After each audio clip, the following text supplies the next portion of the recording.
सद्गुरुदेव भगवान की जय। अनुगीता अथ द्वितीयोऽध्यायः।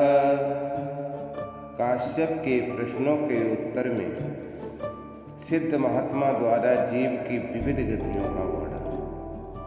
वासुदेव उवाच ततस्तस्योपसंगृहे पादौ प्रसन्नान् सुदुर्वचान् पप्रच्छतांश्च धर्मान् स प्राह धर्मभृतामवर।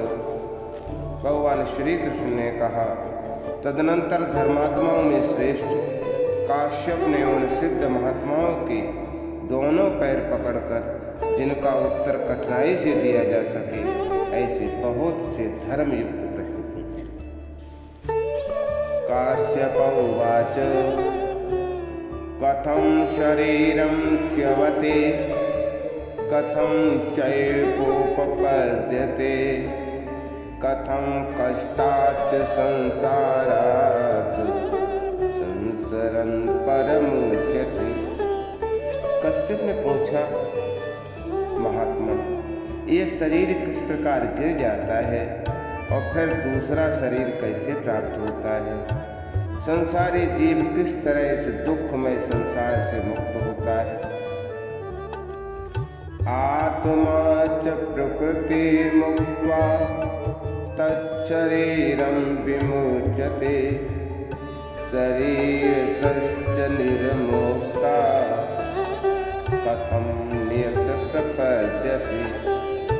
जीवात्मा प्रकृति, मूल विद्या और उससे उत्पन्न होने वाले शरीर का कैसे त्याग करता है और शरीर से छूटकर वो दूसरे शरीर में किस प्रकार प्रवेश करता है? कथं शुभाशुभे चायं कर्मणो सुकृते नरा उपभोक्ते उपवाकर्मो विधेयस्योपतिष्ठते। मनुष्य अपने किए हुए शुभाशुभ कर्मों का फल कैसे भोगता है और शरीर न रहने पर उसके कर्म कहाँ रहते हैं? ब्राह्मण उवाच एवश्चोदिता सिद्धा कृष्णास्तान् प्रत्यभासत आनुपूर्वेण वार्ष्णेय यथा तन्मेव च शृणु। ब्राह्मण कहते हैं, हे वृषणी नंदन श्री कृष्ण, काश्यप के इस प्रकार पूछने पर उनके प्रश्नों का क्रम से उत्तर देना आरंभ किया। मैं बता रहा हूँ, सुनिए।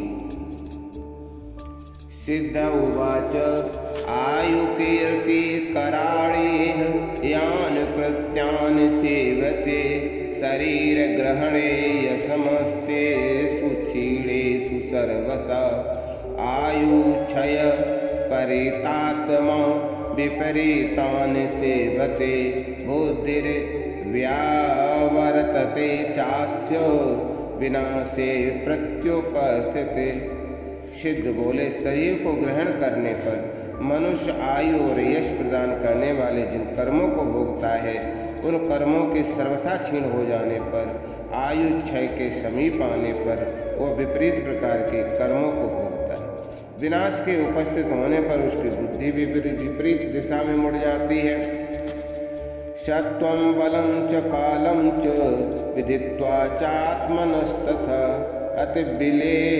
अतिबेलमुपाश्रान्ते स्वविरुद्धान्यन्यात्मवान्। तथा वह प्रमाद पूर्वक अपने सत्व बल तथा काल को बिना जाने उनसे विरुद्ध अत्यधिक भोगों को भोगता है। यदायमति कष्टानि सर्वाण्युपनिषेवते अत्यर्थमपि वा भुंक्ते न वा भुंक्ते कदाचन। जब मनुष्य सभी अति कष्टदायक कर्म करता है या फिर अत्यंत हानि पहुंचाने वाली वस्तुओं का सेवन करता है, अत्यधिक भोजन करता है या फिर कभी भी भोजन नहीं करता। दुष्टान्नामिस्मानन्यं च यदन्योन्येन विरोधित गुरुचाप्यमितं भुङ्क्ते नातिजीर्णेऽपि वा पुनः। कभी दूषित अन्न या आमिष भोजन या मदिरा का सेवन करता है या ऐसे पदार्थों का सेवन करता है जो एक दूसरे के विरोधी है, या अत्यधिक भारी भोजन करता है या पिछले भोजन को बिना पचाए भोजन करता है।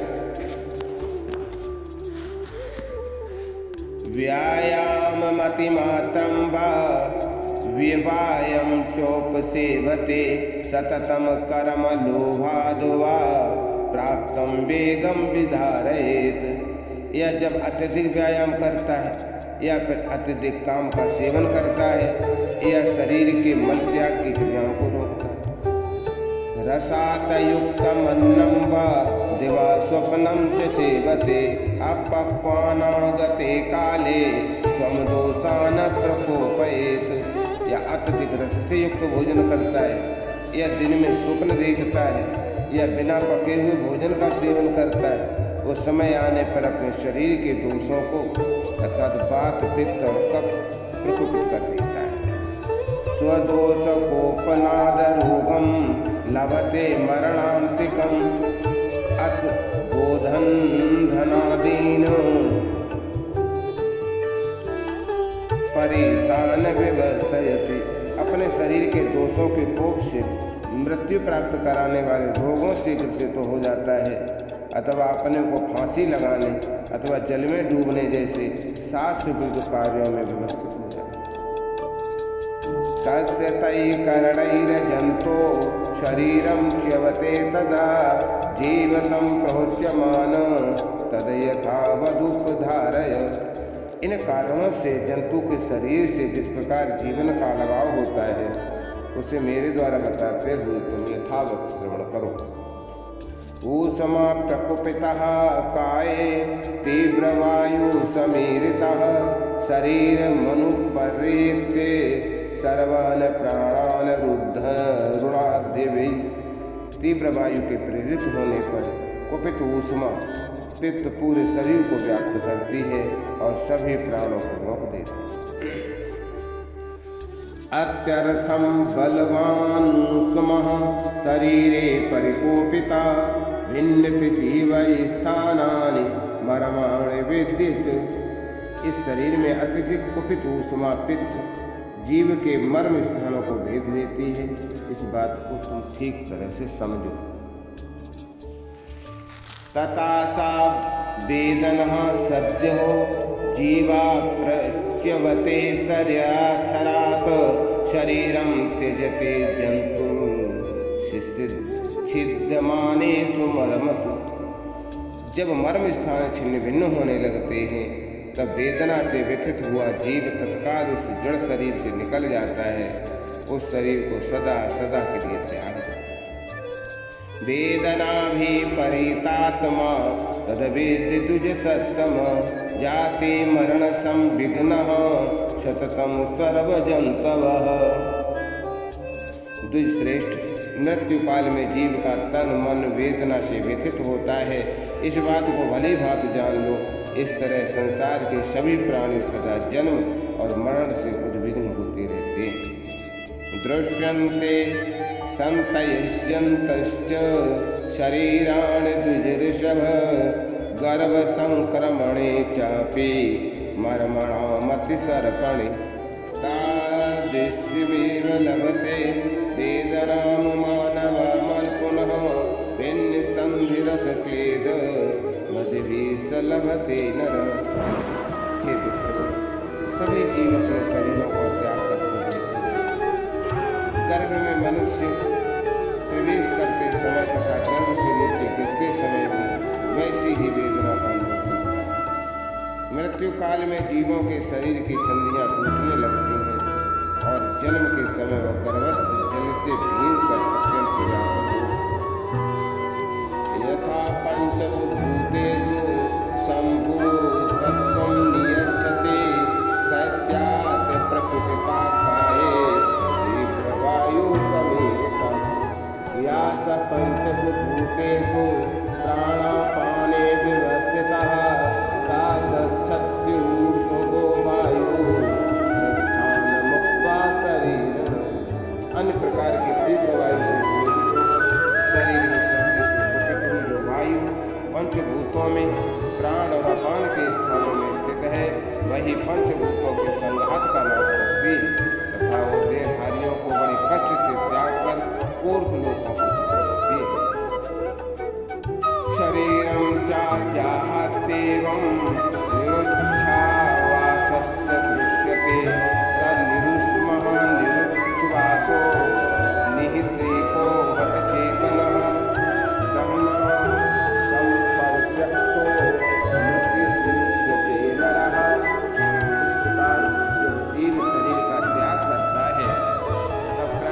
शरीर उच्छ्वासहीन दिखाई देता है, उसमें गर्मी, उच्छ्वास, शोभा या चेतना कुछ भी नहीं है।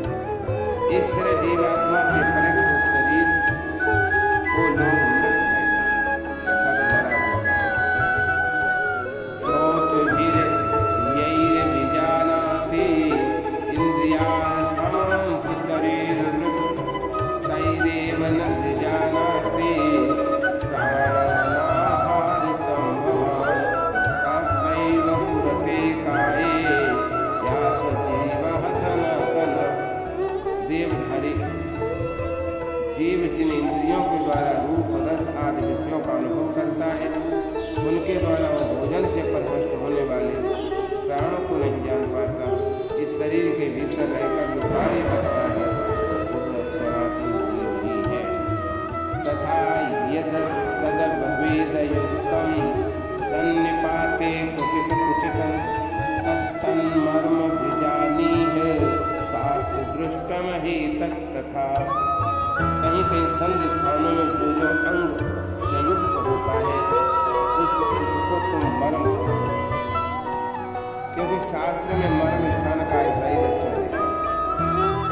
तेषु मर्मसु भिन्नेषु प्रकाशासं दीरयन् आविश्य हृदयं जन्तु सत्वं चासुरास्ति। मर्म स्थान यानी संधियों के अलग होने पर वायु ऊपर उठते हुए प्राणी के हृदय में प्रविष्ट हो शीघ्र चेतनो जंतु नाभिजानाति किंचन तमसा संवृत्तज्ञानः संवृत्तेषु देवमर्मसु सजीवो निरधिराष्ठान शल्यते मार्गदर्शनः। अब अंतकाल उपस्थित होने पर प्राणी सचेतन होने पर कुछ समझ नहीं, क्योंकि तम अर्थात अविद्या के द्वारा उसकी ज्ञान शक्ति आवृत हो जाती है, मर्म स्थान भी अवरुद्ध हो जाते हैं। उस समय जीव के लिए कोई आधार नहीं है और वायु उसे अपने स्थान से विचलित कर देती है। तथा सातं मोहोच्छ्वासं भ्रसमुच्छ्वस्य यदारुणं निष्क्राम्य कंपयतयासु तच्छरीरं चेतनं। तब वो जीवात्मा बारंबार भयंकर एवं लंबी सांस छोड़कर बाहर निकलने लगता है। उस समय सहसा इस जड़ शरीर को कंपित करता। सा जीवा प्रच्यते कायात् कर्मभिः स्वयि समावृत्तः अंकिता स्वयि शुभैः कुण्डैः पापैर्वाप्युपपद्यते। शरीर से अलग होने पर वो जीव अपने किए हुए शुभ कर्म, पुण्य अथवा अशुभ कर्म, पाप कर्मों द्वारा सब ओर से घिरा रहेगा। ब्राह्मणा ज्ञान संपन्ना यथावच्छ्रुत निश्चय इतरं पुण्डयं वा तम विजानन्ति लक्षणैः। जिन्होंने वेद शास्त्रों के सिद्धांतों का यथावत अध्ययन किया है वो ज्ञान संपन्न ब्राह्मण लक्षणों के द्वारा जान लेते हैं कि अमुक जीव पुण्यात्मा रहा है और अमुक जीव पापात्मा। यथा अंधकारे तद्योत्तम लीयमानं ततस्ततः चक्षुष्मन्तः तपश्चयन्ते तथा तं ज्ञानचक्षुषा पश्यन्त्येवं विधासन्तः जीवं दिव्येन चक्षुषा च्यवन्तं जायमानं चानुप्रवेशितम्।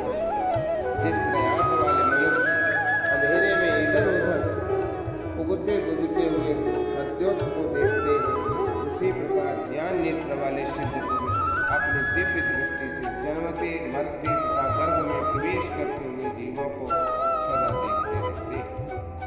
तस्य स्थानानि उक्तानि त्रिविधानि शास्त्रता कर्म भूमिर् यम भूमिर् यत्र तिष्ठन्ते जन्तवः।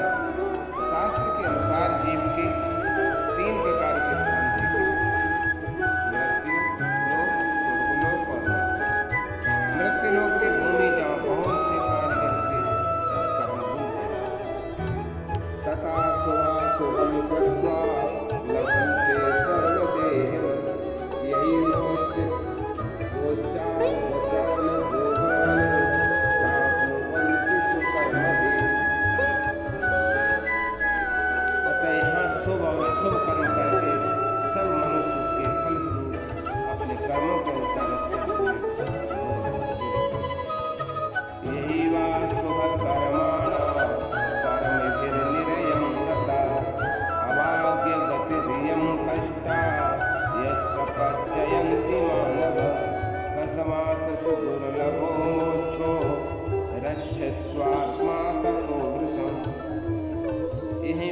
करने वाले मानव अपने कर्मों के अनुसार नरक में पड़ते हैं, और जो जीव की अधोगति है जो घोर कष्ट देने वाली है, इसमें पड़कर पापी मनुष्य नरकाग्नि में पड़ेंगे। उससे छुटकारा मिलना बहुत है। अतः पाप कर्म से दूर रहकर अपने को नरक से बचाए रखने का विशेष करना चाहिए। ऊर्ध्वं तूजन्तमो गत्वा येषु स्थानेषु व्यवस्थिताः कीर्तिमानानि तानीह तत्कृता संयोजनी। स्वर्गारोक लोकों में जाकर प्राणी जिन स्थानों में निवास करते हैं उनका यह वर्णन किया जाता है। इस विषय को यथार्थ रूप से सुनो। तत्कृत्वा नैष्ठिकीं बुद्धिं बुद्धयेथा कर्म निश्चयम् तारारूपाणि सर्वाणि यच्चैतच्चित्तचन्द्रमण्डलम् यत्र विख्यायते लोके स्वभाषा सूर्यमण्डलम् स्थानानि एतानि जानीह जनानां पुण्यकर्मणाम्। इसको सुनने से तुम्हें कर्मों की गति का निश्चय हो जाए और नैतिक बुद्धि प्राप्त हो। जहाँ ये समस्त तारे, जहाँ वो चंद्रमंडल प्रकाशित होता है और जहाँ सूर्यमंडल जगत में अपनी प्रभा से भाषित हो रहा है, ये सब के सब पुण्य कर्मा पुरुषों को है। ऐसा जानो पुण्यात्मा मनुष्य उन्हीं लोकों में जाकर अपने पुण्य का फल भोगते हैं। कर्मक्षयाच्यते सर्वे जगन्ते वै पुनः पुनः तत्रापि च विशेषोऽस्ति नीच मध्यमा। जब जीवों के पुण्य कर्मों का भोग समाप्त हो जाता है तब वे वहाँ से नीचे गिरते हैं। इस प्रकार बारंबार उसका आवागमन होता रहता है। स्वर्ग में उसका मध्यम और अधम का भोग होता है। न च तत्रापि संतोषो दृष्ट्वा दीप्ततरां श्रियम् इत्येतावतयः सर्वः भक्ते समुदीरिताः। वहाँ भी दूसरों को अपने से बहुत अधिक दीप्तमान तेज एवं ऐश्वर्य देखकर मन में संतोष नहीं है। इस प्रकार जीव की इन सभी गतियों का मैंने तुम्हारे समक्ष पृथक वर्णन किया है। उपपत्तिं तु वक्ष्यामि गर्भस्याहमतः परं तथा तन्मे निगदितः श्रुत्वावहितो द्विज। अब मैं ये बतलाऊंगा कि जीव किस प्रकार गर्भ में आकर इस जन्म धारण करता है। हे ब्राह्मण, तुम एकाग्र चित्त होकर मेरे मुख से इस विषय का वर्णन सुनो। इस श्री महाभारते आश्वमेधके पर्वण अनुगीता पर्वण द्वितीयो अध्यायः। सद्गुरुदेव भगवान की जय। राधे कृष्ण कृष्ण कृष्ण कृष्ण।